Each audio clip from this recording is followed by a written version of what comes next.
they set up Rachel Torres on a blind date as entertainment.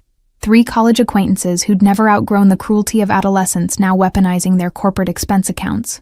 The reservation at Harborview was confirmed for 8 o'clock, the kind of restaurant where chandeliers cast warm light over marble floors, and the cheapest entree cost more than Rachel earned in a day of brake repairs.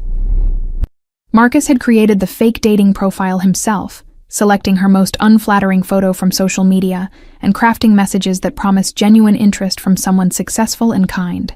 The other 2 had placed bets on how long she'd wait before realizing nobody was coming, whether she'd cry in public, if the humiliation would be visible enough to justify the effort they'd invested. They'd chosen Rachel specifically because her social media showed a life of honest struggle, someone who fixed cars in a garage on the edge of town and posted photos of sunset walks instead of vacation destinations. Her vulnerability made her the perfect target in their minds, someone whose hope could be manufactured and then destroyed for their amusement.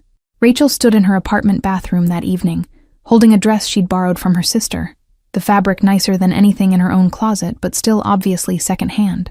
She'd scrubbed her hands 3 times with pumice soap, but the grease remained embedded in the creases of her knuckles, permanent evidence of work that most people never acknowledged.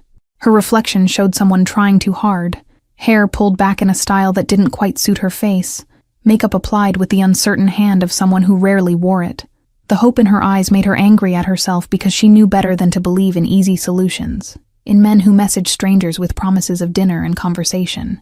The online profile had seemed genuine, messages arriving consistently over 2 weeks with questions about her work and interests that suggested real curiosity. She'd allowed herself to imagine that someone might see past her oil-stained fingernails and secondhand clothes to the person underneath, someone who read poetry and volunteered at the animal shelter on weekends.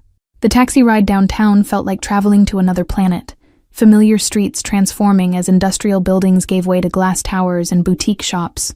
She'd given the driver the address twice because he'd seemed surprised that someone dressed like her would be heading to that particular neighborhood.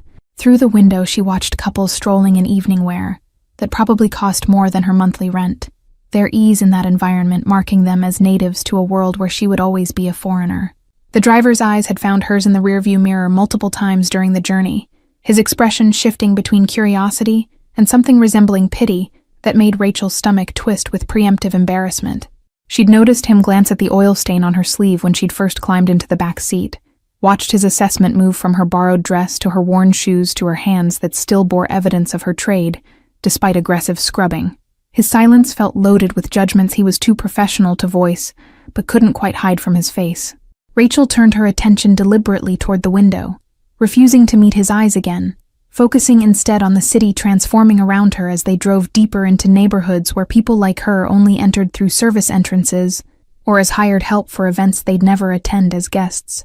Street vendors selling flowers and newspapers gave way to boutique storefronts displaying single items in windows the size of her garage's waiting room, the minimalism itself a form of wealth signaling that announced prices beyond her comprehension. She watched a woman emerge from one such shop carrying a bag so small it could only contain jewelry or perhaps a scarf, the woman's casual confidence suggesting this purchase represented ordinary Tuesday activity rather than special occasion. Rachel's sister had saved for 3 months to buy the dress Rachel currently wore, hunting through consignment shops until finding something appropriate for the kind of restaurant where Marcus's fictional profile had suggested they'd meet.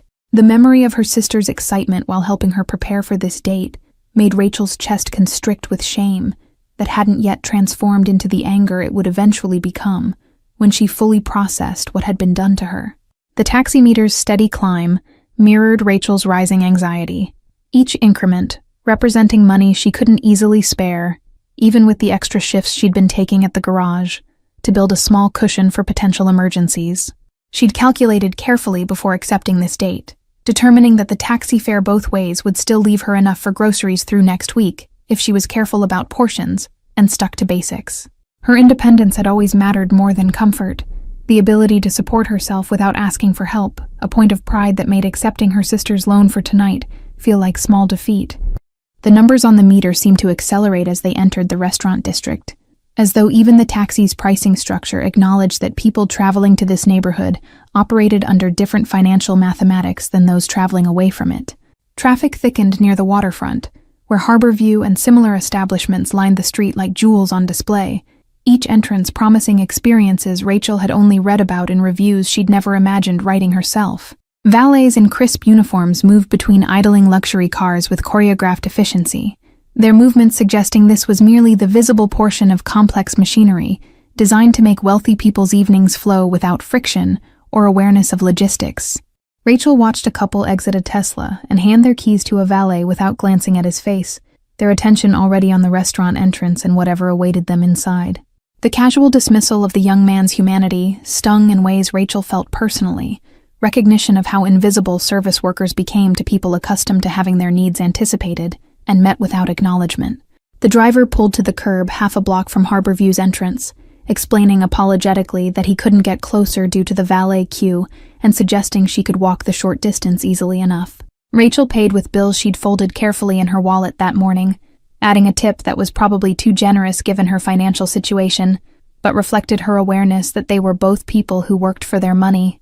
He thanked her with surprise that made her wonder what kind of tips he usually received from passengers heading to restaurants like this, whether her modest generosity stood out against expectations of wealth that didn't translate into generosity. She climbed out onto the sidewalk and immediately felt exposed, aware of how her appearance contrasted with other pedestrians moving purposefully toward expensive destinations with the confidence of people who belonged. The walk to Harborview's entrance stretched longer than the actual distance suggested, each step carrying Rachel further from familiar territory into spaces designed to make people like her feel inadequate. She passed other restaurants with windows revealing candlelit interiors and well-dressed diners, their worlds separated from the sidewalk by glass that might as well have been walls for how impenetrable they felt.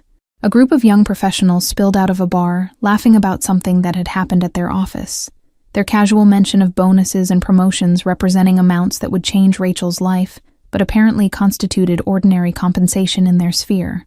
She kept her eyes forward and maintained steady pace, despite the urge to turn around and walk back to neighborhoods where she understood the rules and could predict outcomes with reasonable accuracy. The meter climbed higher than she'd anticipated, and she calculated mentally whether she'd have enough left for the ride home if dinner somehow went poorly.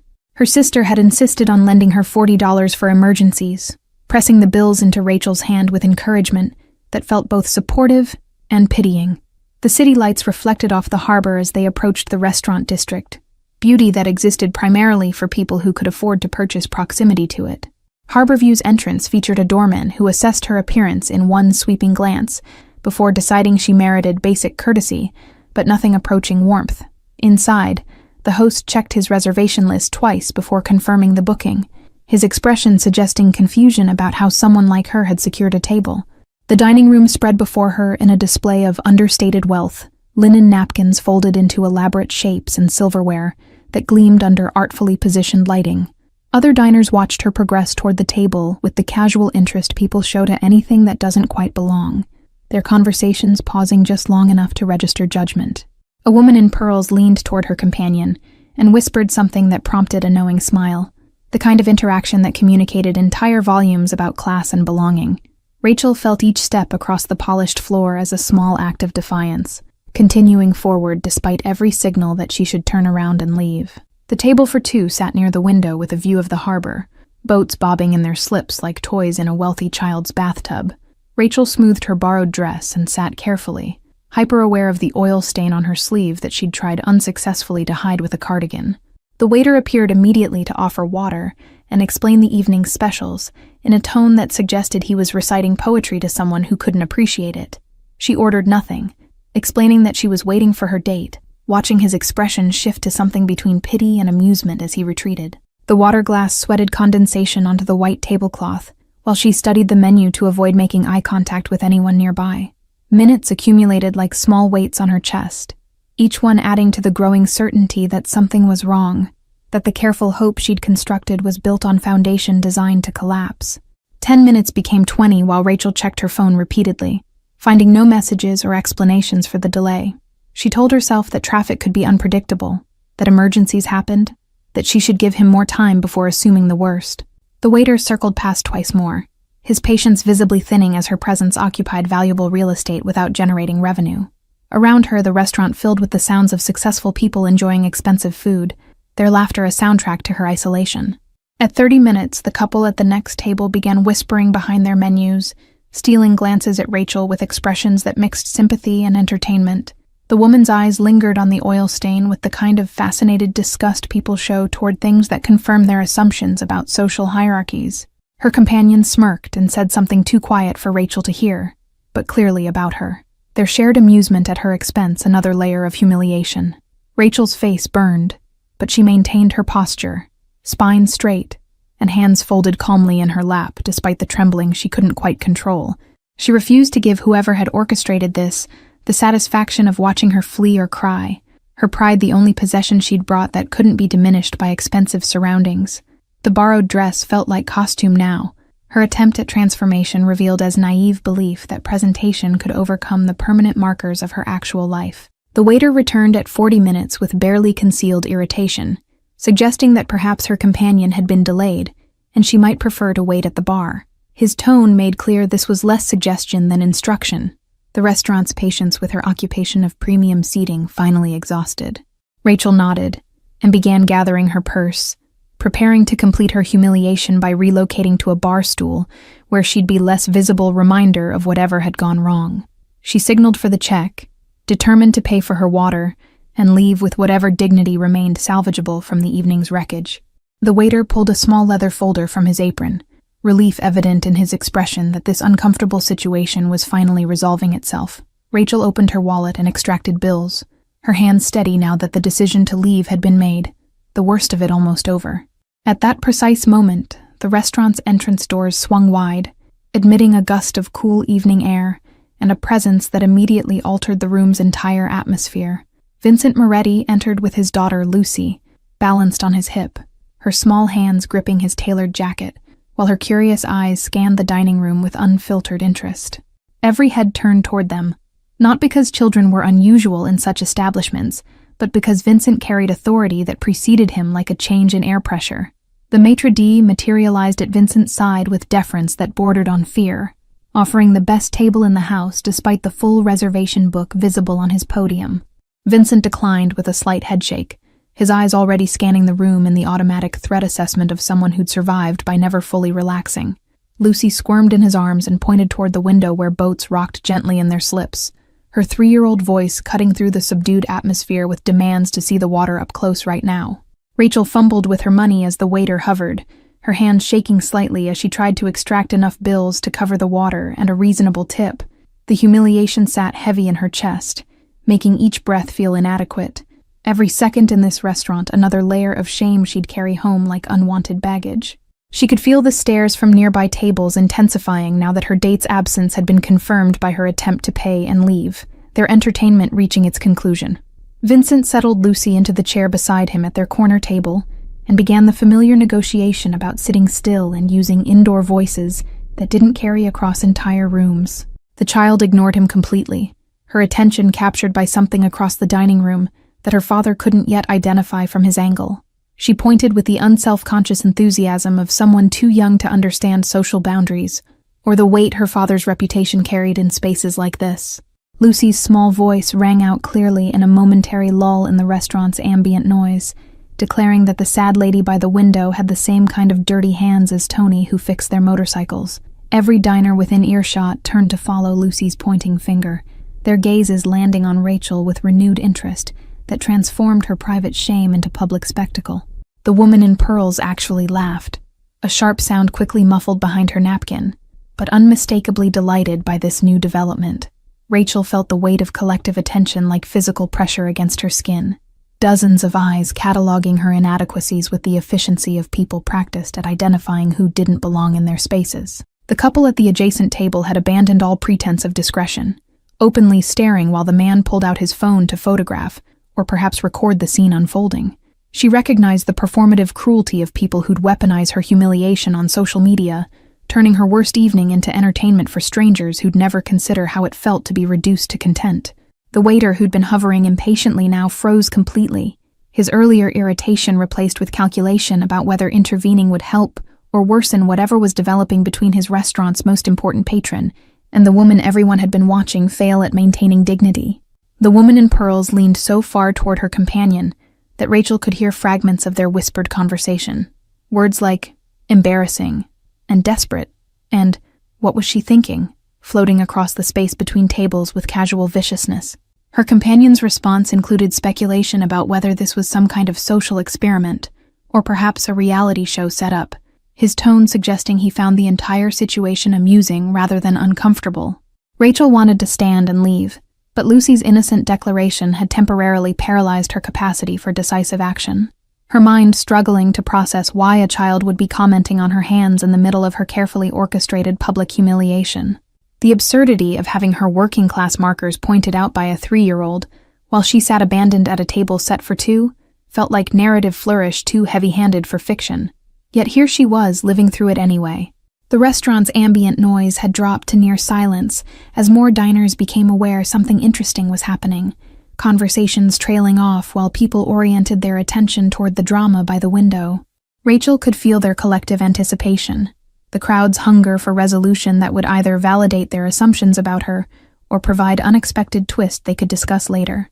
A young woman at the bar had her phone raised and was clearly recording, her expression suggesting she was already composing the caption that would accompany this content when she posted it across whatever platform she favored.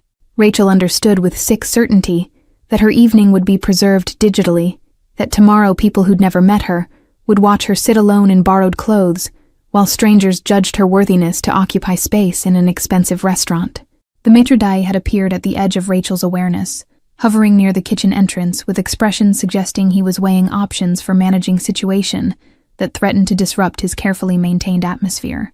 His attention kept flickering between Rachel and whatever was happening at the corner table where the child's voice had originated, his professional mask slipping enough to reveal genuine uncertainty about protocol.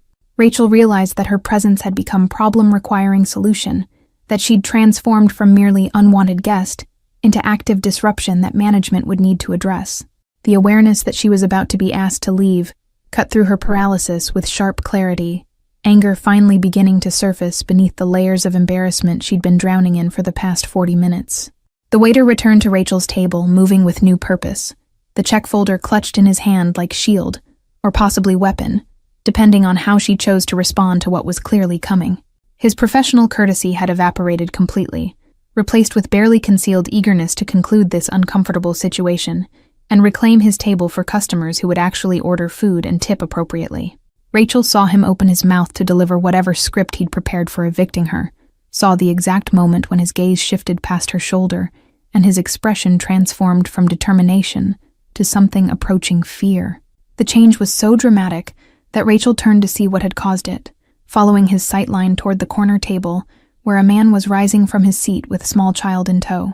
The man's presence seemed to expand as he stood, something in his bearing communicating authority that had nothing to do with his expensive suit or the way other diners' attention immediately shifted away from Rachel toward him.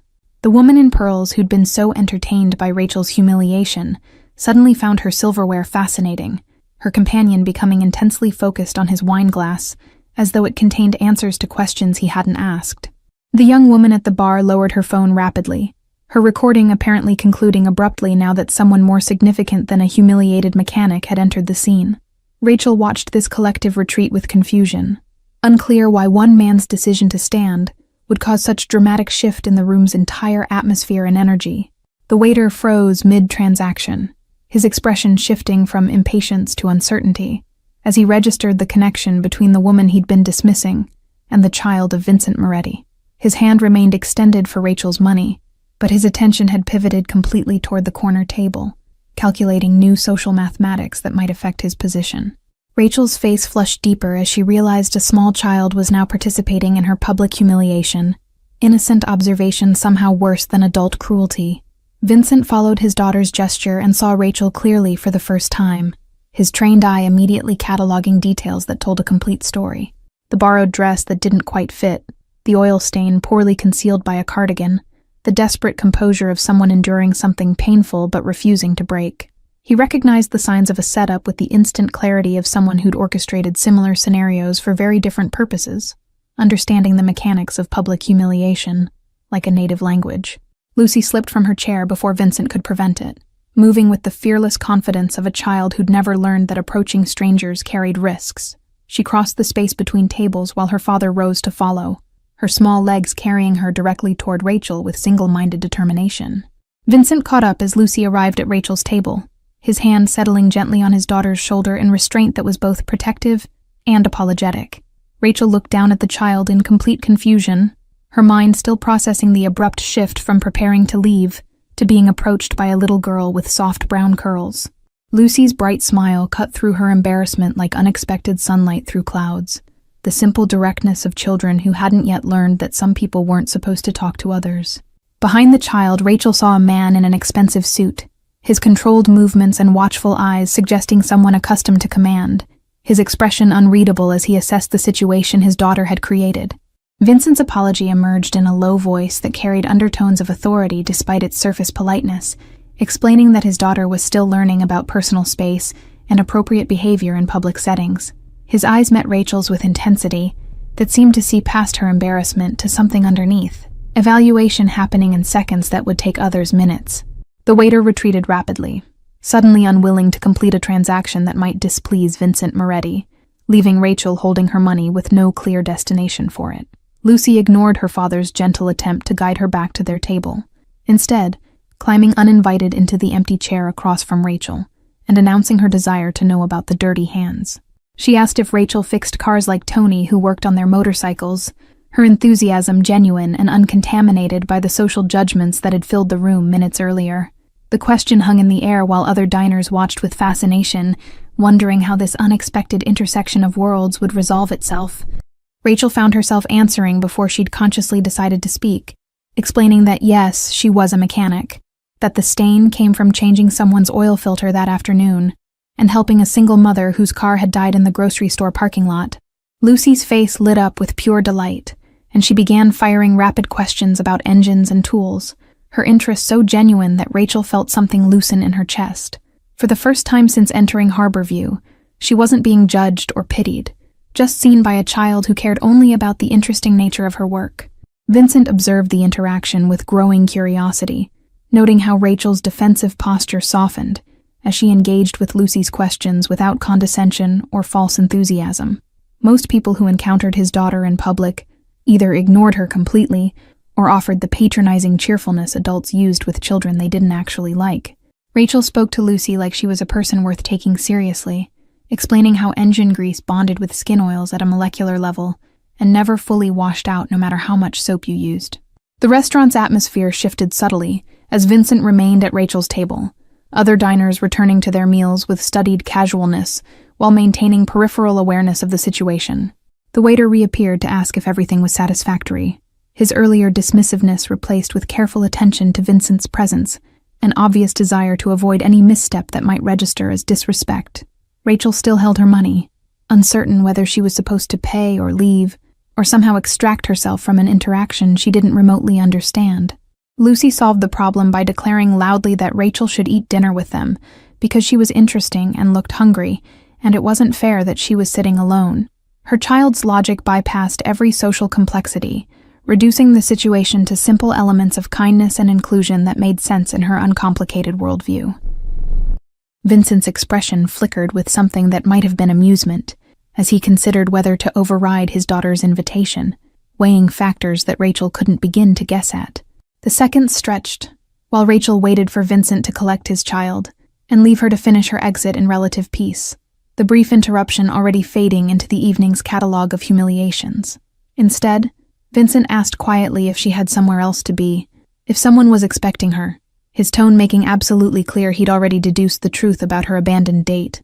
The question offered her an exit if she wanted it, but also extended genuine invitation if she chose to stay, the choice deliberately placed in her hands.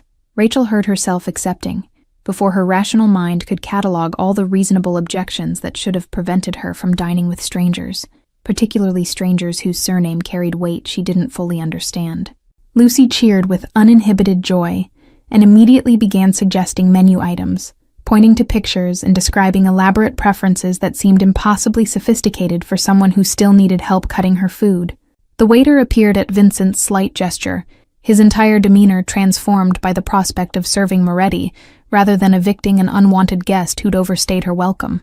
The waiter's hands trembled slightly as he took their order, addressing Vincent with exaggerated respect, while his eyes carefully avoided Rachel as though she'd become invisible through proximity to more important people.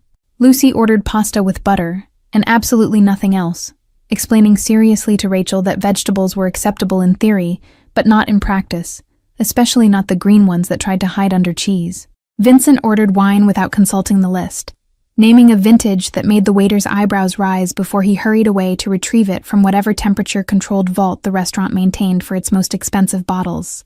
Rachel sat in surreal displacement, her abandoned date and public humiliation receding into background static against the strangeness of sharing a meal with the Moretti family.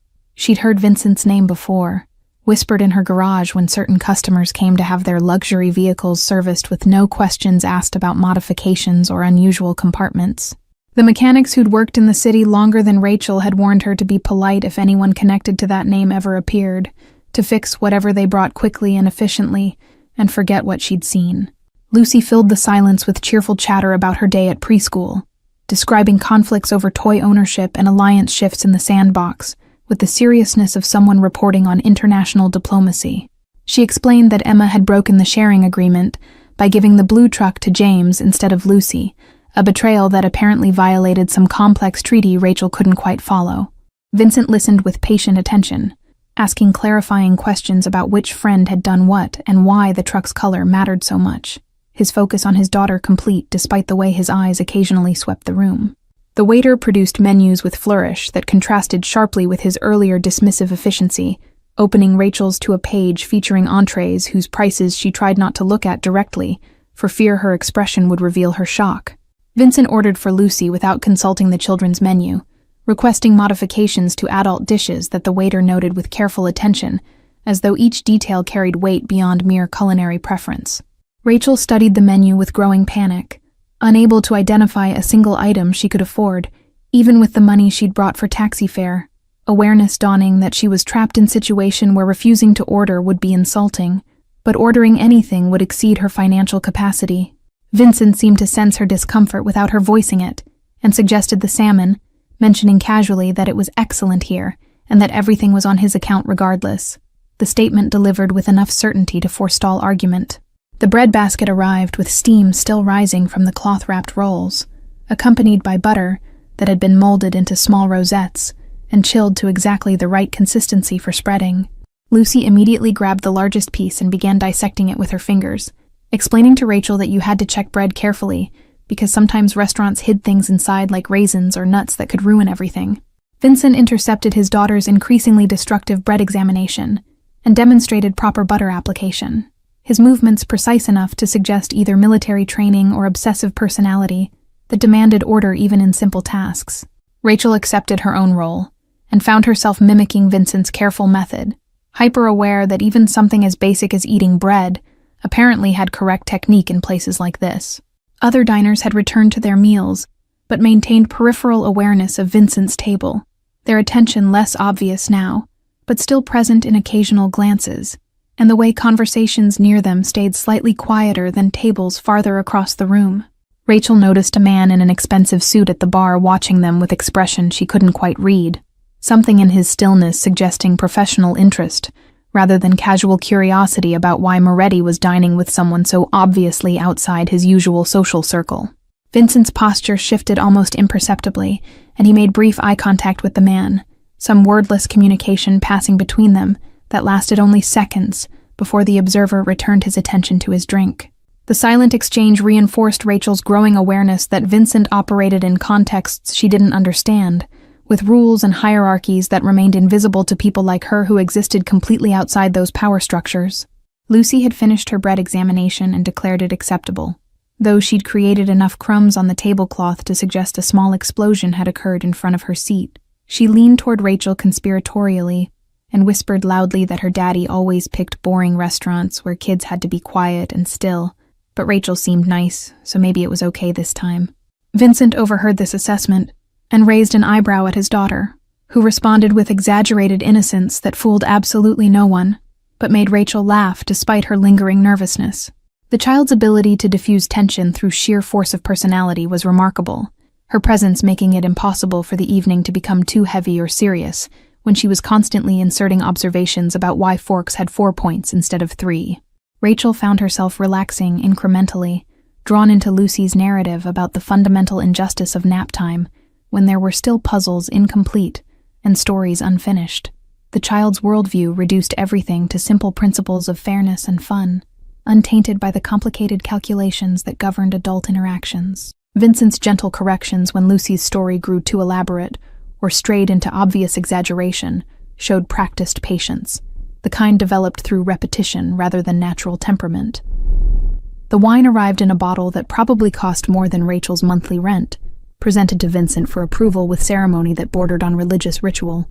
He tasted it with the economical precision of someone who'd been trained in such things from youth, nodding his acceptance without comment. When he poured for Rachel without asking her preference, the gesture managed to be both presumptuous and oddly thoughtful, filling her glass to exactly the right level for someone who might not be accustomed to wine this expensive. Rachel sipped carefully and tasted complexity that bloomed across her tongue, like proof of worlds she'd only ever observed from outside, flavors layering in ways she lacked vocabulary to describe. Lucy demanded a taste, and was denied with gentle firmness, Vincent explaining about adult drinks and child drinks with the patience of someone who'd had this exact conversation dozens of times. The child accepted the boundary with dramatic sighing that made Rachel smile despite herself, Lucy's theatrical disappointment somehow more genuine than adult sadness ever managed to be. Their food materialized with impressive speed, the kitchen clearly prioritizing Vincent's table over all others, regardless of who'd ordered first or been waiting longest. Lucy's pasta arrived in a bowl shaped like a boat, an accommodation the restaurant had made without being asked, suggesting they were prepared for the Moretti daughters' visits. Rachel's salmon sat on a plate that belonged in an art gallery, arranged with microgreens and sauce dots that formed a pattern too beautiful to disturb with a fork, each element placed with precision that seemed wasteful for something about to be eaten. Vincent ate with controlled efficiency, cutting his steak into exact portions and chewing thoroughly before speaking, his table manners betraying expensive upbringing, despite whatever reputation preceded him through the city. He asked Rachel about her work between bites, questions that demonstrated actual knowledge about automotive repair, rather than polite ignorance or patronizing curiosity. She found herself explaining her specialty in older engines, how modern computerized systems lacked the accessibility of carburetors and mechanical fuel injection, warming to her subject as she temporarily forgot the absurdity of dining with strangers. Lucy interrupted periodically with non-sequiturs about her pasta being too hot, or observations about other diners, her presence preventing the conversation from becoming too intense or revealing. She asked Rachel if she had children, accepting the negative answer with solemn nodding before declaring that Rachel should definitely get some, because they were fun most of the time, except when they weren't. Vincent's expression flickered with something that might have been amusement or pain, gone too quickly for Rachel to interpret with certainty, replaced immediately by his usual controlled neutrality. The meal progressed through courses with the inevitability of tide, dessert appearing without anyone ordering it. 3 plates of chocolate cake that Lucy attacked with focused determination. Rachel had stopped questioning the strangeness of the evening, surrendering to the temporary escape it provided from her earlier humiliation and the return to her small apartment that awaited afterward. The wine had softened the edges of her embarrassment, leaving her pleasantly disconnected from the woman who'd sat alone at this same table an hour earlier. Vincent mentioned casually that he collected vintage motorcycles, his tone carefully neutral, as he explained that his mechanic had recently retired and left him without reliable maintenance for his collection. The statement hung in the air, weighted with implication, an offer extended without being explicitly made, leaving Rachel space to ignore it if she chose. She responded that she'd worked on motorcycles before opening her automotive shop, that she actually preferred them to cars for their mechanical honesty and the way every component remained visible and accessible to someone who understood what they were seeing. Vincent's interest sharpened, and he asked specific questions about her experience with Italian bikes, naming models that Rachel knew were worth more than her entire garage and everything in it combined. She answered with technical confidence, explaining valve adjustment procedures and carburetor synchronization techniques that proved her expertise wasn't theoretical or exaggerated. The conversation shifted into genuine exchange between people who shared specialized knowledge, the class barriers that separated them temporarily irrelevant in the face of mechanical precision. Lucy had chocolate on her face and was fading visibly, her earlier energy depleted by the combination of rich food and staying up past her usual bedtime. She leaned against her father's arm and declared that Rachel was nice and should come to their house to see the motorcycles and maybe stay forever because they needed someone who understood about engines. Vincent wiped his daughter's face with his napkin, his movements gentle, and suggested it was time to leave, his tone making clear the evening was ending regardless of anyone's preference or Lucy's protests. The check never appeared, Vincent simply standing and lifting Lucy into his arms, while she protested sleepily that they hadn't said proper goodbye to their new friend. Rachel began to rise as well, uncertain of protocol for departing a meal she hadn't paid for with people she'd just met under the strangest circumstances of her life. Vincent told her to sit and finish her wine, that he'd already arranged for her taxi home to be charged to his account, the gesture both generous and controlling in ways Rachel didn't have energy to parse through wine-softened thoughts. He paused before leaving and mentioned the address of his estate outside the city, explaining that his collection was housed there, and if she wanted to assess the maintenance requirements, she should visit Tuesday afternoon around 2. Lucy waved enthusiastically from her father's shoulder, calling out that Rachel had to come because she'd promised, even though Rachel had made no such commitment. Then they were gone, leaving Rachel alone at the table, with half a glass of expensive wine, and complete confusion about what had just occurred and why. The restaurant's atmosphere shifted again with Vincent's departure, conversations rising to normal volume, and the waiter appearing to clear plates with his earlier dismissiveness restored, now that she was no longer under Moretti protection. Rachel sat in the space they'd vacated and tried to process the evening's trajectory from cruel prank to bizarre dinner with the city's most notorious family. Her phone buzzed with a message from an unknown number containing just an address and a time, confirmation that Tuesday's invitation had been genuine, rather than the polite fiction she'd half expected it to be. Tuesday arrived with autumn rain that turned the city streets into mirrors reflecting gray sky, Rachel's truck splashing through puddles as she drove toward the address Vincent had sent. The estate sat 30 minutes outside the city limits where urban sprawl dissolved into rolling hills and properties measured in acres rather than square feet. She'd debated canceling a dozen times, inventing reasonable excuses for why a mechanic shouldn't visit a mafia boss's home, but curiosity and the memory of Lucy's enthusiasm had overridden her survival instincts. The gate appeared suddenly, wrought iron set between stone pillars that had been standing longer than Rachel had been alive, a call box mounted discreetly to one side. She pressed the button and stated her name, the gate swinging open immediately, as though someone had been watching for her arrival. The driveway curved through manicured grounds that looked nothing like the wild scrubland surrounding her garage, trees planted in deliberate patterns that created beauty through human intervention rather than natural accident. The house revealed itself gradually as she rounded the final curve, stone and glass combining in architecture that managed to feel both fortress and home. Rachel parked her battered truck beside a Mercedes that probably cost more than she'd earn in 5 years, feeling suddenly foolish for coming here. Before she could reconsider, the front door opened, and Lucy burst out in rain boots and a yellow jacket, running toward Rachel's truck with arms outstretched and complete disregard for the puddles soaking her legs. Vincent followed at a more measured pace, holding an umbrella that he raised over Rachel as she climbed from her truck, and was immediately embraced by his enthusiastic daughter. Lucy chattered about how she'd been watching for Rachel all morning, how she'd told everyone at breakfast that the motorcycle lady was coming, how she'd picked out special cookies for them to share. Rachel found herself smiling despite her nervousness, the child's uncomplicated joy infectious in ways that bypassed adult anxiety about appropriate boundaries and social hierarchies. Vincent guided them inside through doors that opened into a foyer larger than Rachel's entire apartment, but the space felt warm rather than intimidating.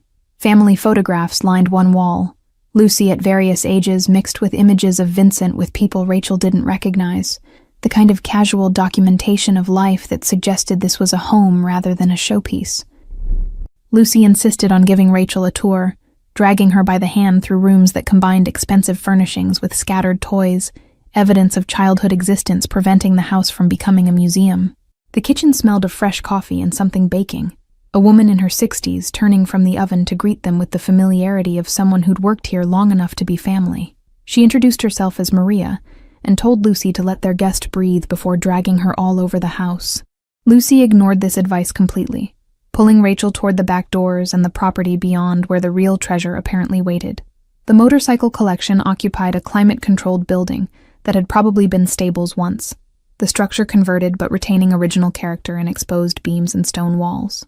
Vincent opened the doors, and Rachel stopped breathing for a moment, faced with machines that represented decades of automotive history, arranged like sculpture. A 1952 Vincent Black Shadow sat beside a Bro Superior, their chrome and leather preserved in pristine condition that suggested they were rarely ridden, objects of appreciation rather than utility. Lucy released Rachel's hand and ran to a smaller motorcycle near the back, explaining that this one was her favorite because it was red and had a stripe. Vincent explained it was a 1974 Ducati 750 Sport, the first bike he'd ever owned, purchased with money from his first legitimate business deal, and kept for sentimental reasons despite offers from collectors. Rachel approached it slowly, her professional eye already cataloging details of maintenance and noting areas where age showed despite careful preservation. She asked permission before touching anything, her fingers tracing the fuel line and checking the cable tension with automatic assessment born from years of practice. Vincent watched her work with interest that seemed genuine rather than polite, answering her technical questions about riding frequency and storage conditions. The Ducati needed carburetor cleaning and fresh fluids, minor work that would restore it to full functionality, but several other machines required more extensive attention that hadn't been addressed since his previous mechanic's retirement. Rachel lost herself in examination of the collection, moving from bike to bike with growing excitement as she identified models she'd only seen in magazines and manuals. A 1969 Honda CB750 sat next to a Moto Guzzi V7 Sport, each machine representing different philosophy of engineering and design. She explained to Lucy in simple terms how each motorcycle had different personality, some preferring smooth roads while others handled rough terrain better, anthropomorphizing the machines in ways that made the child giggle and ask which one was the nicest.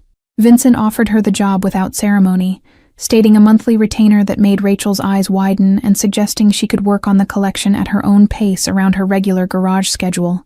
He mentioned casually that he'd made inquiries about her business, that people spoke well of her honesty and skill, that he valued competence above almost everything else. The background check he was admitting to should have felt invasive, but instead came across as practical caution from someone whose world required verification before trust. Rachel accepted with less hesitation than she'd expected, the opportunity to work on these machines outweighing her nervousness about Vincent's reputation and business dealings. Lucy celebrated by insisting they all have cookies immediately, leading them back toward the house with declarations that this was the best day ever. Maria had set out coffee and the promised cookies, Lucy climbing into a chair and patting the one beside her to indicate where Rachel should sit. They talked mechanics and motorcycles while Lucy colored at the table, the conversation flowing more easily than Rachel would have predicted between people from such different worlds. Vincent asked about her garage and how she'd gotten into automotive repair, listening with attention that felt rare in Rachel's experience of men, who usually assumed they knew more than she did. She explained about learning from her father who'd died when she was 19, leaving her his tools and his unfinished projects, how working with engines kept her connected to his memory. The afternoon dissolved into early evening, without Rachel noticing the passage of time, Lucy eventually falling asleep in her chair with her head on her arms, and crayons still clutched in one hand. Vincent lifted his daughter with practiced ease, excusing himself to put her down for a proper nap. Rachel stood to leave, but he suggested she stay for dinner, Maria already preparing something that smelled of garlic and herbs, the invitation extended with assumption of acceptance that felt more welcoming than presumptuous.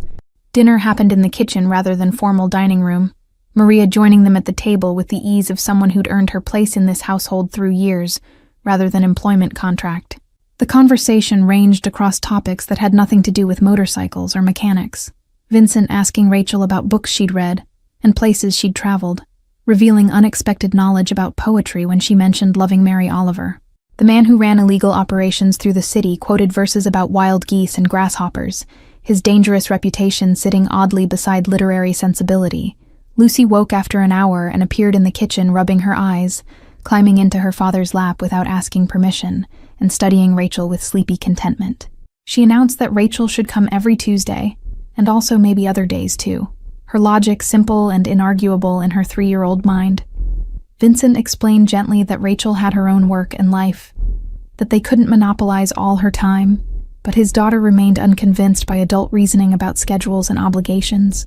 Maria served pasta that tasted nothing like restaurant food, the kind of cooking that came from knowledge passed through generations rather than culinary school.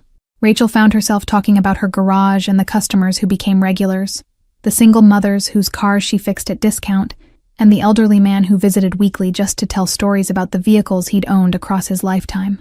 Vincent listened without the impatience she'd learned to expect from wealthy people who couldn't understand why she'd charge less than maximum profit allowed. The evening shifted as Lucy became more alert, the child insisting on showing Rachel her room and her toys and her books, leading another tour through the house with fresh enthusiasm. Her bedroom looked like any little girl's space, pink walls and stuffed animals coexisting with toy cars and building blocks, evidence that Vincent didn't force his daughter into narrow definitions of appropriate interests. Lucy pulled out a photo album and began explaining each picture, her narrative wandering through family history that Rachel tried not to absorb too carefully. One photo showed Vincent younger, and smiling beside a woman with Lucy's eyes and darker hair, their body language suggesting the happiness of early marriage before complications emerged. Lucy explained matter-of-factly that this was her mama who lived in the city and saw her on weekends, that her parents weren't married anymore but still liked each other mostly. The child's acceptance of her split family situation spoke to careful handling by adults who'd prioritized her well-being over their own conflicts. Rachel felt Vincent's presence in the doorway before she saw him, turning to find him watching his daughter with expression that mixed love and something heavier, perhaps guilt or grief for the intact family he couldn't provide. He suggested gently that it was getting late, and Rachel probably needed to head home, giving her an exit from the intimacy that had developed through the evening. Lucy protested, but accepted her father's decision with only token resistance, extracting a promise that Rachel would return next Tuesday. The walk to Rachel's truck happened under stars that were visible this far from the city's light pollution, the kind of sky she remembered from childhood before moving to town for work. Vincent carried a toolkit as a gift, expensive German tools that Rachel protested accepting until he explained they'd belonged to his previous mechanic, who'd left them in his will, to whoever took over the collection's care. The gesture transformed the gift from charity to inheritance, making acceptance feel like honoring someone's wishes rather than accepting handouts. Rachel drove home with the toolkit on her passenger seat, and confusion about what was developing between her and the Moretti family. She'd gone expecting a simple job opportunity, and found something more complicated, connection forming in ways she didn't know how to categorize or resist. The evening had felt normal, despite occurring in anything but normal circumstances.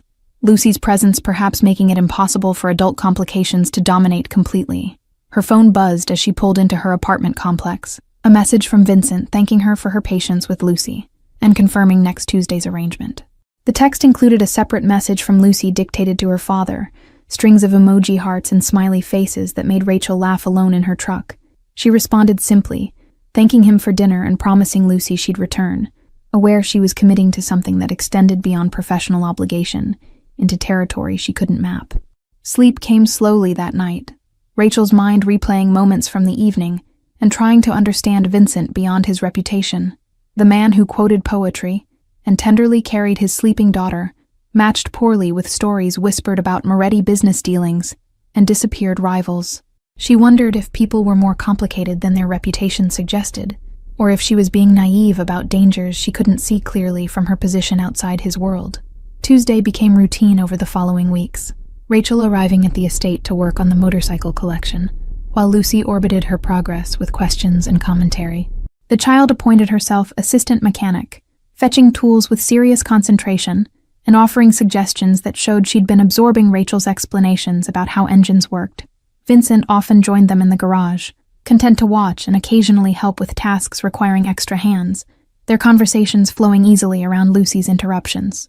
Maria began packing extra food for Rachel to take home, ignoring protests that she didn't need charity with the calm certainty of someone who'd made up her mind about something. The housekeeper explained that she'd raised Vincent from childhood, that she knew his character better than the people who spread rumors about his business, that Rachel was good for him and Lucy in ways that had nothing to do with motorcycles. The endorsement felt significant coming from someone with no reason to mislead or manipulate. The garage work revealed itself as excuse more than necessity, the motorcycles requiring less maintenance than the arrangement suggested. Rachel understood she was being paid generously for companionship as much as mechanical skill, that Vincent valued her presence for reasons extending beyond the condition of his collection. The realization should have bothered her, but instead felt honest, acknowledgement of connection forming between them that neither had explicitly named or defined. Lucy began asking when Rachel would stay for a sleepover, her child's logic unable to understand why someone she liked wouldn't just live with them permanently. Vincent deflected these questions with practiced patience, but Rachel noticed he never actually disagreed with his daughter's assessment, never explained that Rachel had her own life separate from theirs. The omission felt deliberate, leaving space for possibility he wasn't ready to articulate, but perhaps hoped might develop naturally. The shift happened on a Tuesday afternoon, 6 weeks into the arrangement, Rachel under the Ducati checking the exhaust system when she heard an unfamiliar car approaching up the drive. She emerged from beneath the motorcycle to find a sleek Audi parking beside Vincent's Mercedes, a woman climbing out who carried herself with the confidence of someone accustomed to admiration. Lucy looked up from her coloring book, and her expression transformed from concentration to complicated emotion that seemed too mature for her age. The woman approached with purpose, her designer clothes and perfect hair marking her as belonging to Vincent's world in ways Rachel's oil-stained work clothes never would. She swept past Rachel without acknowledgement, calling for Lucy, who'd stood from her spot on the garage floor.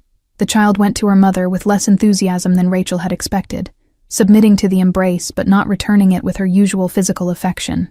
Vincent appeared from the house moving faster than Rachel had seen him move, his controlled calm cracking enough to show tension underneath. He greeted the woman with careful courtesy, addressing her as Elise, and asking what brought her here midweek when their custody schedule clearly indicated weekend visits. Elise ignored his question, and instead turned her attention to Rachel for the first time, her expression calculating as she assessed the mechanic who'd been spending time with her daughter. The accusation emerged sharp and direct, Elise demanding to know who Rachel thought she was inserting herself into Lucy's life without permission or background check. Her voice carried contempt that reduced Rachel to exactly what she appeared on surface, working-class woman with no business in this family's complicated dynamics. Rachel stepped back instinctively, unwilling to engage in conflict she didn't understand. But Lucy surprised everyone by moving to stand beside Rachel and declaring that she liked her and wanted her there.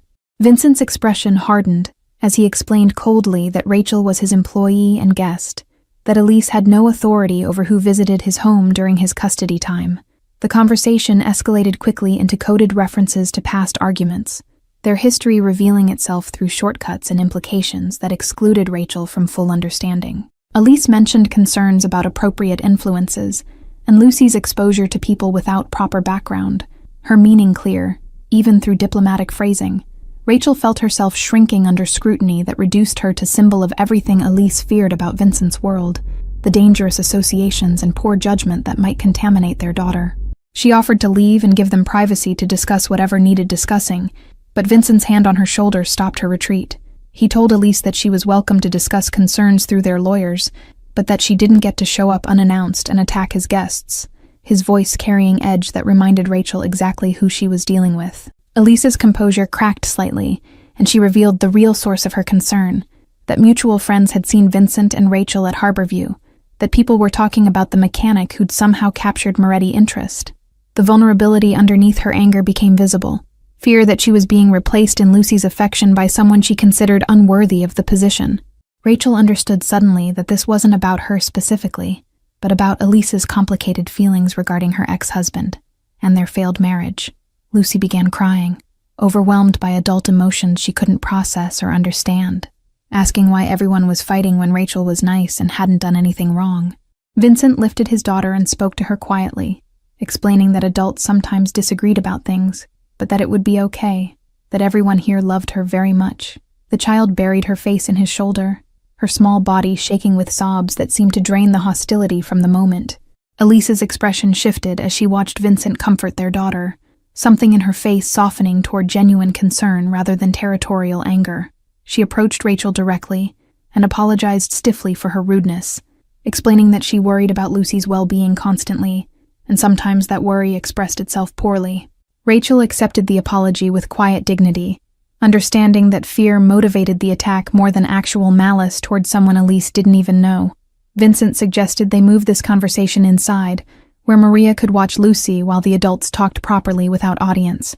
He guided them toward the house with hand still on Rachel's shoulder, the gesture both protective and possessive in ways she wasn't sure he intended. Maria appeared at the door and took Lucy inside with soothing words, leaving the three adults standing in uncomfortable triangle on the driveway. The discussion that followed happened in Vincent's study, Elise explaining her concerns about Lucy's attachment to Rachel and what would happen when the mechanic inevitably left their lives. She pointed out that Rachel had her own separate existence, that whatever arrangement Vincent had made would eventually end, and Lucy would face another loss after already processing her parents' divorce. The argument held logic that Rachel couldn't entirely dismiss, awareness that she'd become entangled in this child's life without considering long-term implications. Vincent listened without interruption until Elise finished, then asked quietly if she'd ever known him to be careless with their daughter's emotional well-being. He explained that Rachel's presence had brought joy to Lucy's life that had been missing since the divorce, that his daughter smiled more and talked more and seemed more secure than she had in months. Whatever was developing between him and Rachel would proceed carefully with Lucy's best interests paramount, not abandoned at first sign of complication. Rachel heard herself described as part of Vincent's future plans and felt something shift in her chest, realization hitting that he'd been thinking about this more seriously than she'd understood. Elise seemed to recognize the same thing, her expression moving through surprise toward resignation. She asked Rachel directly if she understood what she was getting into with Vincent, if she knew about his business and the complications that came with his particular life. The moment demanded honesty that Rachel hadn't fully articulated even to herself, but she answered that she knew enough and was choosing to continue anyway. She explained that Lucy had become important to her in ways that transcended the job arrangement, that walking away to protect herself would hurt the child they were all claiming to prioritize. Elise studied her for a long moment before nodding slowly. Acceptance, if not enthusiasm. Acknowledgement that Rachel's intentions at least seemed genuine.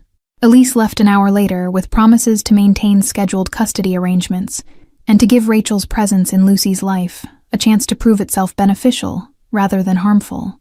The tension in Vincent's shoulders eased visibly as her car disappeared down the driveway, his carefully maintained composure cracking enough to reveal the strain of managing explosive situation without losing control.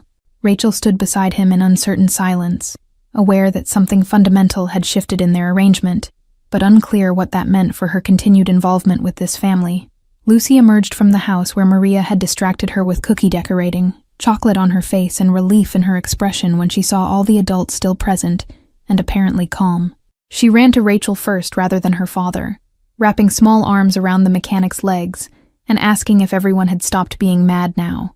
Rachel assured her that everything was fine, that grown-ups sometimes needed to talk about complicated things, but that nothing had changed about their Tuesday arrangement.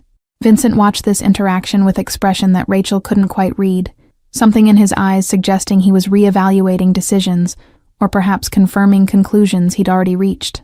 He suggested they postpone the rest of the day's mechanical work, that Lucy had been through enough stress and needed comfort more than she needed to watch carburetor maintenance.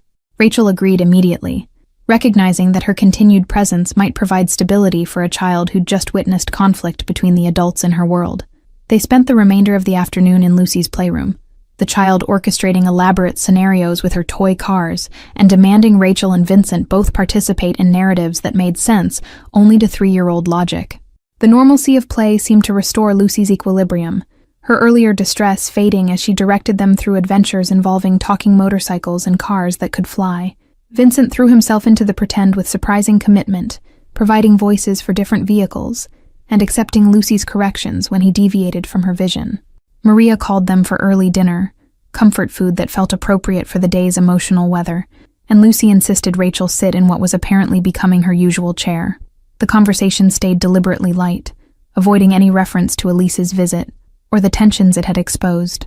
Lucy described in detail a butterfly she'd seen that morning, her description growing more elaborate with each telling, until the insect had achieved nearly mythical proportions that made the adults exchange amused glances. After dinner, Vincent asked Rachel to stay while he put Lucy to bed, suggesting they needed to talk once his daughter was asleep. The request carried weight that made Rachel's stomach tighten with anxiety about what conversation would follow, whether he'd decided her presence caused too much complication for the benefit it provided. She waited in the living room while bedtime rituals happened upstairs, Lucy's voice drifting down as she demanded extra stories and negotiated for just 5 more minutes of being awake. Vincent returned 40 minutes later carrying 2 glasses of whiskey, handing one to Rachel before settling into the chair across from her, with visible exhaustion. He thanked her for staying calm during Elise's confrontation, for not responding with anger or defensiveness that would have escalated the situation beyond management. Rachel deflected the gratitude by pointing out she'd been too confused to respond effectively anyway, that she still didn't fully understand what had happened, or what Elise thought was developing between them. The question hung in the air between them. Invitation for Vincent to clarify exactly what their arrangement had become beyond employer and mechanic. He sipped his whiskey and seemed to choose his words carefully, explaining that he hadn't planned for any of this when he'd invited a stranger to share their table at Harborview. Lucy had precipitated their initial connection with her usual lack of social boundaries, but what had developed since was something Vincent hadn't anticipated and wasn't entirely sure how to navigate. He admitted that his world came with complications that most people sensibly avoided, that his business dealings existed in gray areas that law enforcement monitored without being able to prove anything actionable. Rachel would be connected to those complications by association if their relationship continued beyond professional arrangement, subject to scrutiny and possible danger that came from proximity to someone with his reputation. The warning felt like test, opportunity for her to retreat with dignity before becoming more entangled in circumstances she didn't fully understand. Rachel asked the question that had been forming since she'd first learned his full name, whether he'd ever directly hurt someone who didn't deserve it, whether innocent people had suffered because of his business decisions. Vincent held her gaze and answered with honesty that felt dangerous in its completeness, explaining that he'd done things she wouldn't approve of, but never to people who hadn't chosen to enter his world. His operations targeted other criminals and corrupt systems, not families or civilians who wanted nothing to do with that existence. The distinction mattered to Rachel in ways she wasn't entirely proud of, but she recognized her own moral flexibility was revealing itself in real time. She wasn't walking away despite understanding more clearly what Vincent's life entailed, wasn't demanding he choose between his daughter and his business. Instead, she heard herself saying she wanted to continue their arrangement, that Lucy had become too important for her to abandon over abstract concerns about activities she'd never witnessed directly. Vincent's expression shifted into something that might have been relief, or possibly concern that she was making foolish choice, but he didn't try to talk her out of the decision she'd just articulated. He mentioned that continuing would require certain practical arrangements, that she'd need to be more careful about her own security and aware of her surroundings in ways most people didn't bother with. Rachel nodded acceptance of parameters she didn't fully grasp, trusting that Vincent would explain what she needed to know when she needed to know it. The conversation evolved into discussion of how their relationship would progress, whether they were acknowledging romantic interest or maintaining professional boundaries with friendship attached. Vincent admitted he'd been attracted to her since watching her speak to Lucy without condescension at Harborview, that competence and kindness combined in ways he found compelling. Rachel confessed she'd been fighting attraction she'd told herself was inappropriate, given their different circumstances, that she'd assumed he viewed her as convenient company rather than genuine romantic possibility. They agreed to proceed slowly for Lucy's sake, to let whatever was developing between them unfold naturally, rather than forcing definition or timeline. Vincent walked Rachel to her truck eventually, the night air cold enough to see their breath, and kissed her with careful intention that communicated interest without demanding immediate response. Rachel drove home tasting whiskey and possibility, aware she'd just committed to future. She couldn't predict with man. She probably shouldn't trust, but somehow did anyway. The following weeks established new rhythm that incorporated Rachel more fully into the Moretti household routine, her Tuesday visits extending into occasional weeknight dinners and weekend activities with Lucy. The child bloomed under the attention of two adults who clearly cared for her, her earlier anxiety about parental conflict fading as she adapted to expanded family structure. Elise maintained cordial distance during custody exchanges, civil, if not warm, apparently satisfied that Rachel's influence wasn't harmful to their daughter's development. Vincent's business remained mostly invisible to Rachel. Occasional phone calls he'd take in another room or meetings that required him to leave her and Maria supervising Lucy. She didn't ask questions about what those conversations or meetings entailed, accepting that ignorance provided protection for both of them. The arrangement felt sustainable in ways she hadn't expected, her life expanding to accommodate this family without requiring her to abandon her own identity or work. Rachel's garage began receiving referrals from Vincent's associates, luxury vehicles appearing for maintenance with drivers who paid in cash and never questioned her invoices. The additional income allowed her to hire an assistant mechanic and upgrade equipment she'd been making do without, her business growing in direct correlation to her relationship with Vincent. She recognized the connection, but didn't examine it too closely, telling herself that competent work rather than favoritism explained the new clientele even as she understood that distinction was probably fiction, she told herself for comfort. 3 months into their relationship, Rachel met Vincent's mother at a Sunday dinner that felt deliberately designed as evaluation rather than casual meal. Elena Moretti studied Rachel with sharp eyes that assessed everything from her posture to how she interacted with Lucy, asking questions that seemed innocuous but clearly served deeper investigative purpose. The older woman had built the family business alongside her late husband, Vincent had explained beforehand, and her approval mattered more than any other authority figure in his world. Lucy's affection for Rachel apparently carried significant weight in Elena's assessment, the child's unself-conscious displays of attachment, providing testimony that needed no verbal elaboration. When Lucy insisted Rachel sit beside her and help cut her meat, when she shared her dessert without being asked, when she fell asleep against Rachel's shoulder after dinner, Elena's expression softened incrementally. The older woman pulled Rachel aside before she left, and said simply that Lucy needed stability, and anyone who provided that earned Moretti family protection, the statement both blessing and warning about expectations that came with inclusion. Rachel's apartment began to feel like way station rather than home, most of her time spent either at her garage or the estate where she kept spare clothes and toiletries in the guest room Vincent had designated as hers. Lucy started asking when Rachel would just live with them permanently, her 3-year-old logic unable to understand why someone present most days maintained separate residence. Vincent never answered these questions directly, but Rachel noticed he didn't discourage them either, allowing his daughter's assumptions to create pressure neither adult was quite ready to address explicitly. The mechanics of blending their lives revealed themselves through small accommodations and adjustments, Rachel learning which of Lucy's behaviors signaled genuine distress versus manipulation, Vincent discovering Rachel's tendency to skip meals when focused on work and ensuring food appeared at regular intervals. Maria treated Rachel's increasing presence as inevitable development she'd apparently predicted, adding Rachel's preferences to her mental catalog of household requirements, without commentary or judgment about the changing family structure. Winter arrived and brought holidays that required navigation of custody schedules and family obligations, Elise agreeing to alternate arrangements that gave both parents time with Lucy. Rachel spent Christmas morning at the estate watching Lucy demolish wrapping paper with gleeful abandon, the child's delight in a toy motorcycle garage suggesting Vincent had consulted Rachel about appropriate gifts.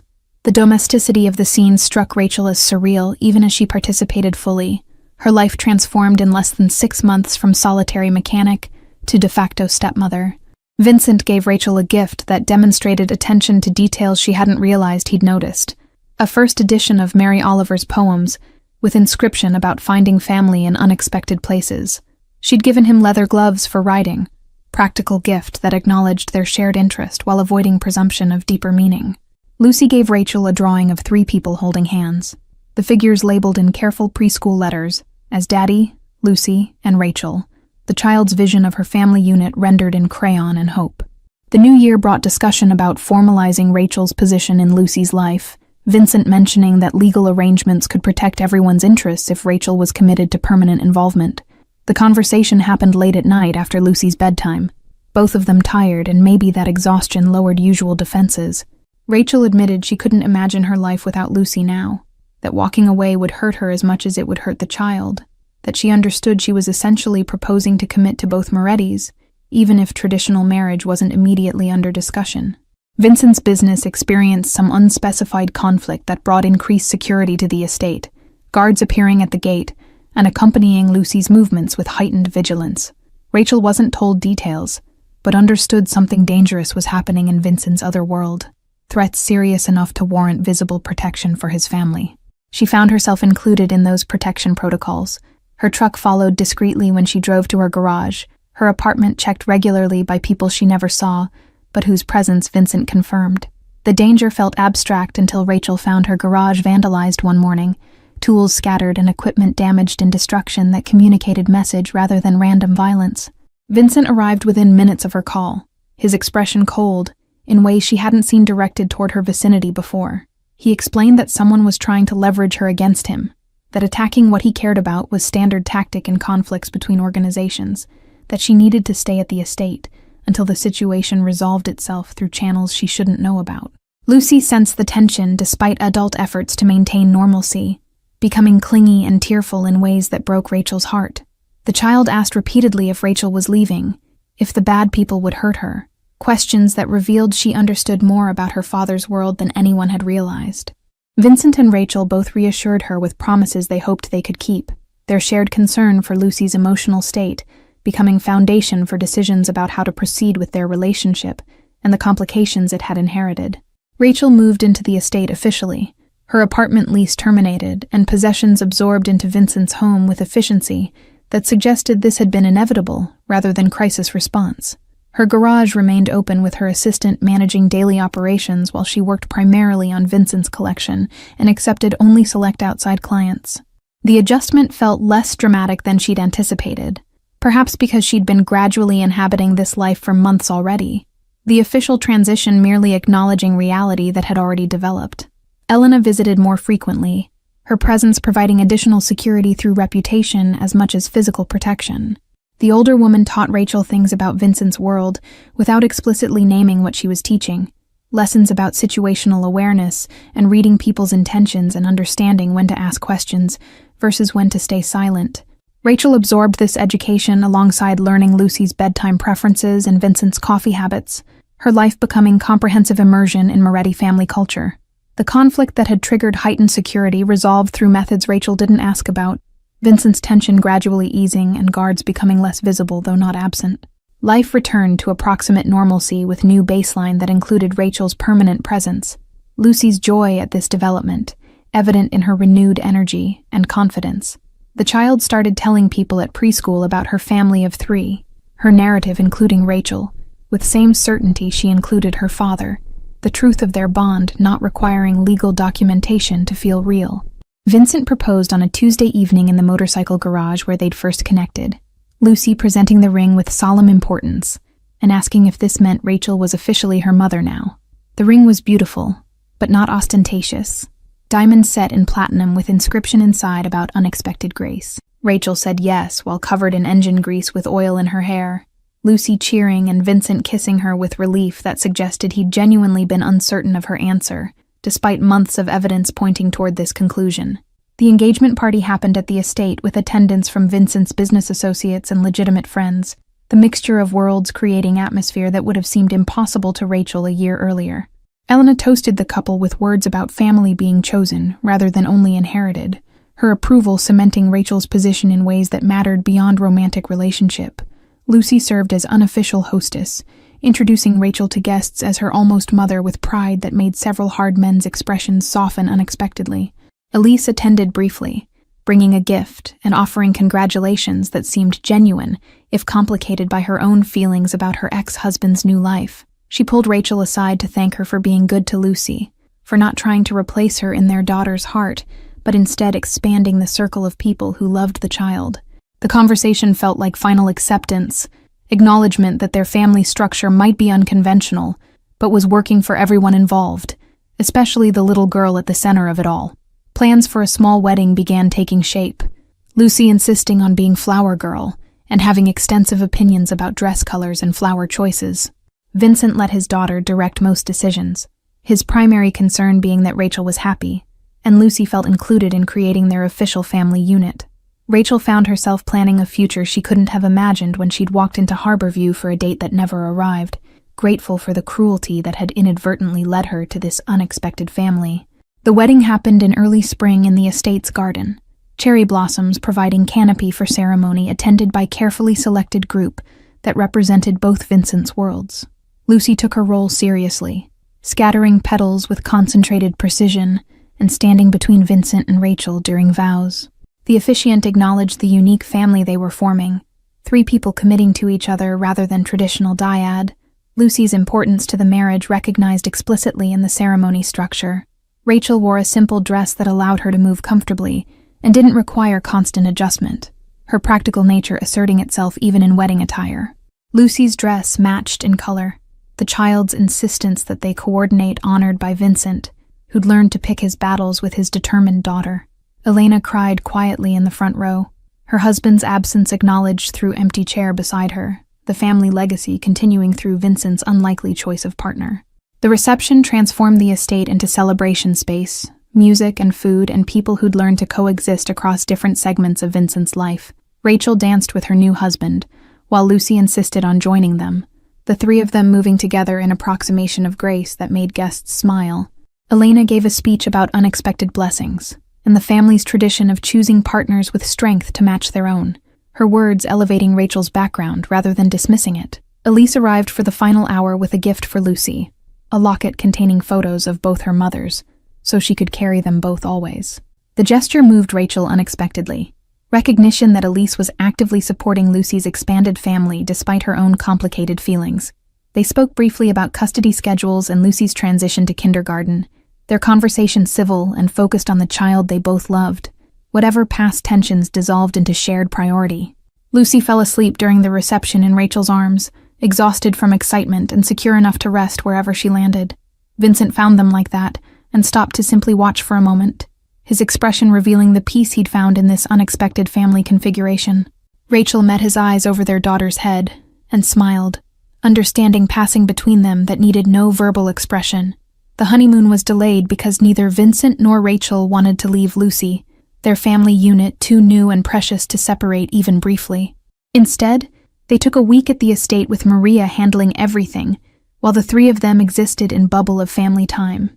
Lucy delighted in having both parents completely present without competing obligations, her happiness the clearest indicator that they'd made right choices, despite unconventional path that had led them here.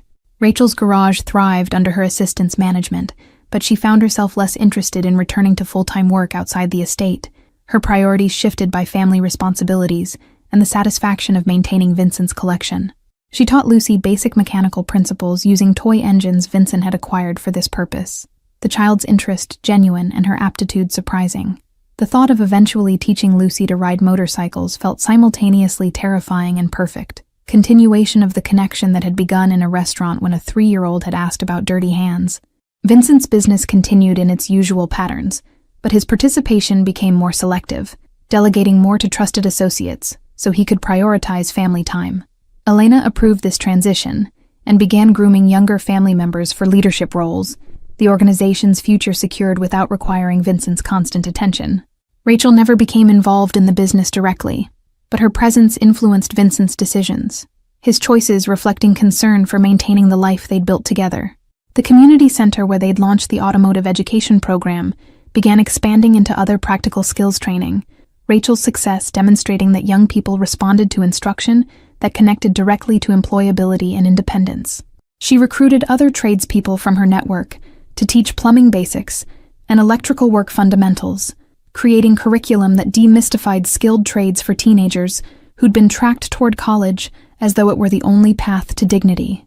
Vincent provided funding without seeking recognition, his contribution laundered through charitable foundations that kept his name distant from public-facing aspects of programs that genuinely helped people.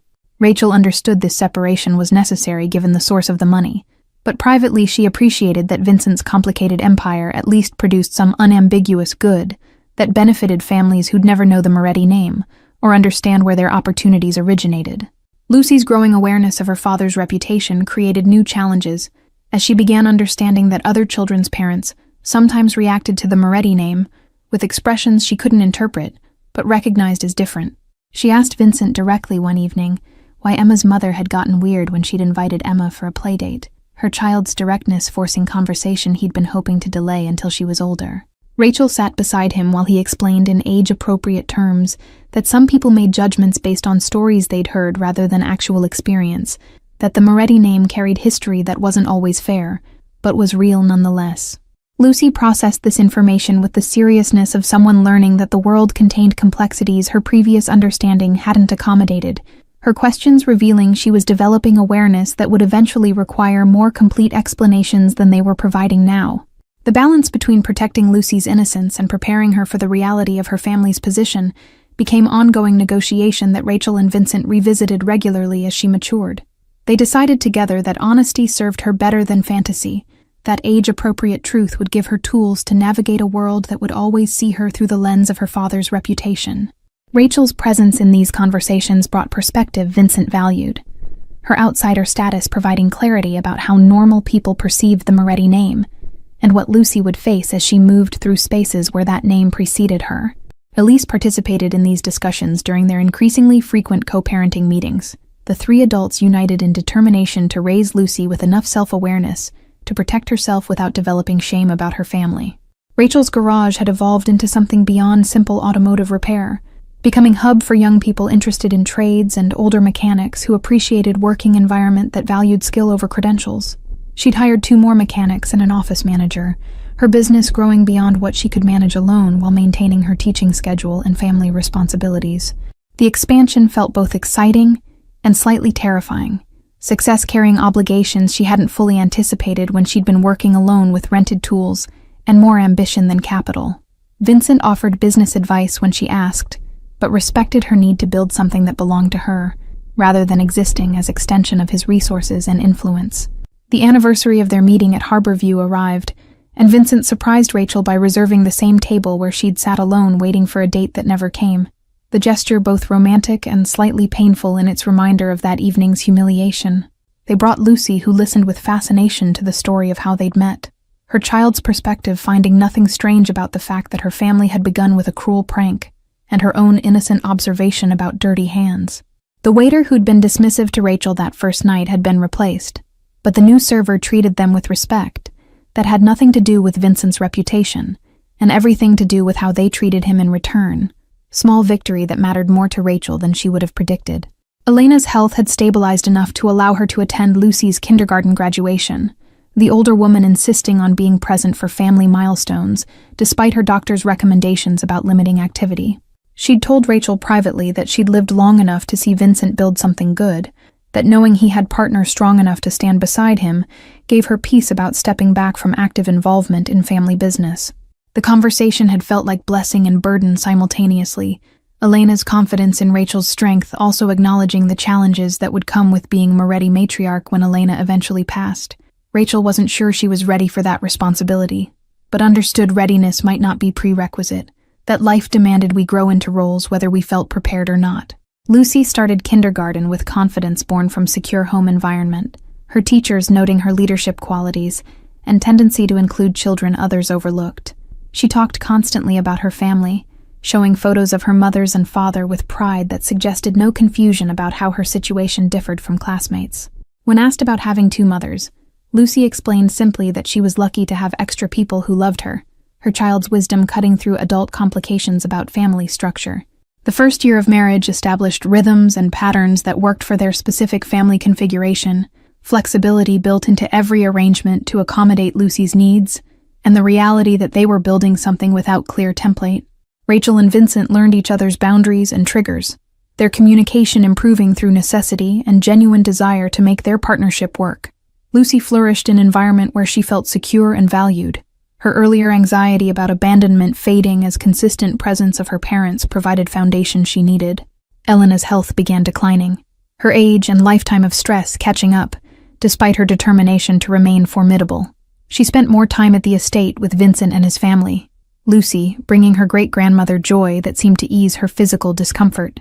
Rachel sat with Elena during quiet afternoons, while Lucy napped, listening to stories about Vincent's childhood and the family's history, understanding being entrusted with legacy that would become her responsibility to carry forward. The community center where Lucy attended after-school programs needed funding, and Rachel suggested Vincent sponsor youth automotive education, teaching basic mechanics to children whose families couldn't afford professional repairs. The program launched with Rachel as primary instructor, her garage skills finally finding application beyond personal business. Vincent provided space and equipment while maintaining distance from public-facing aspects, his contribution acknowledged privately, while Rachel's name appeared on program materials. Lucy helped teach the community classes, demonstrating for other children and explaining concepts with patience learned from watching Rachel work. The program served families from Rachel's old neighborhood, giving her opportunity to give back to community that had supported her garage during difficult early years. Vincent watched his wife teach without seeking recognition or status, her contentment in useful work confirming what he'd recognized at Harborview years earlier about her character. The autumn after their wedding brought Rachel's 30th birthday, and with it reflection on how completely her life had transformed. She thought about the woman who'd sat alone at Harborview, waiting for a date who'd never existed, how humiliation had led to everything good in her current life. Lucy made her a card with drawing of their family that now included Elise when appropriate, Maria in many pictures, and Elena prominently featured, the child's understanding of family expansive and inclusive. Vincent gave Rachel a vintage motorcycle she'd mentioned admiring once, the kind of gift that acknowledged their shared passion while celebrating her specifically.